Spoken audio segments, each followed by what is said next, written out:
Members of the jury, the duties of counsel in the court have been performed. The case has been argued by counsel. The court has instructed you regarding the rules of law which should govern you in your deliberations. The time has now come when the great burden of reaching a just, fair, and conscientious decision of this case is to be thrown wholly upon you, the jurors selected for this important duty. You will not be swayed by sympathy, prejudice, or passion. You will be very careful and deliberate in weighing the evidence. I charge you to keep your duties steadfastly in mind and as upright citizens to render a just and true verdict. You decide only whether the defendant is guilty or not guilty of the offenses charged. Any consequence of your verdict are matters for the court alone to decide and must not affect your deliberation. The following 6 forms of verdict will be submitted to you regarding the charges against the defendant, Joseph Allen Jakubowski. For count 1, one reading, we the jury find the defendant, Joseph Allen Jakubowski, guilty of burglary as charged in count 1 of the information. If you find the defendant guilty, you must answer the following question, yes or no. Did the defendant arm himself with a dangerous weapon while in the enclosure? Then another form reading, we the jury find the defendant Joseph Allen Jakubowski not guilty of burglary as charged in count 1 of the information. As to count 2, a verdict reading, we the jury find the defendant Joseph Allen Jakubowski guilty of theft as charged in count 2 of the information. If you find the defendant guilty, you must answer the following question, yes or no.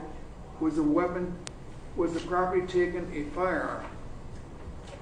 Then another reading, we the jury find the defendant Joseph Allen Jakubowski not guilty of theft as charged in count 2 of the information. As it relates to count 3, verdict form reading, we the jury find the defendant Jacob Allen Jakubowski guilty of possession of burglarious tools as charged in count 3 of the information. And in another reading, we the jury find the defendant Joseph Allen Jakubowski not guilty of possession of burglarious tools as charged in count 3 of the information. It is for you to determine whether the defendant is guilty or not guilty of each offense charged. You must make a finding as to each count of the information. Each count charges a separate crime, and you must consider each one separately. Your verdict for the crime charged in one count must not affect your verdict in any other count. This is a criminal, not a civil case. Therefore, before the jury may reach a verdict which may legally be received, the verdict must be reached unanimously. In a criminal trial, all 12 jurors must agree in order to arrive at a verdict. When you retire to the jury room, select one of your members to preside over your deliberations. The presiding juror's vote is entitled to no greater weight than the vote of any other juror. If you need to communicate with the court while you are deliberating, send a note through the bailiff signed by the presiding juror. To have a complete record of this trial, it is important that you communicate with the court only by written note.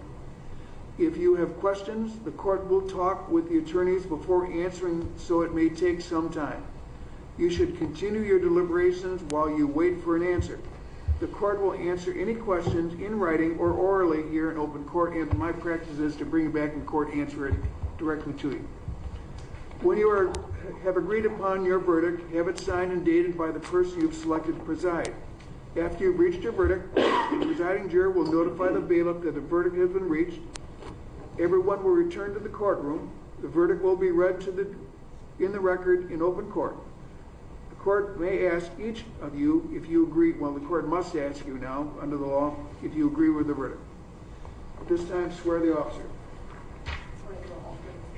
Oh, yes. Oh, the delightful part of this proceeding. Now, this is kind of like the experience, if you've ever had the experience as a junior in high school taking your freshman sister to the prom. We've got to cut this down to 12 people now.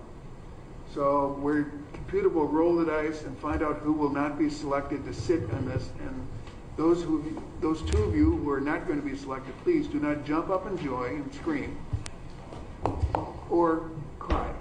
So let's find who they are. Roll them, Lester.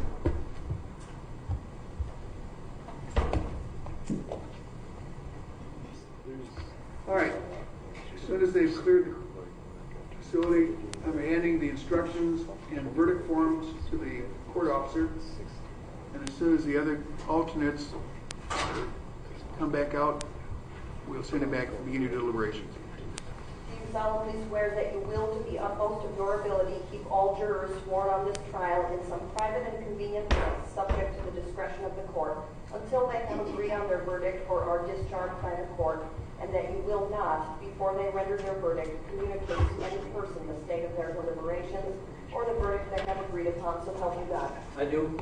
All right, you may go back to the jury room to begin your deliberations.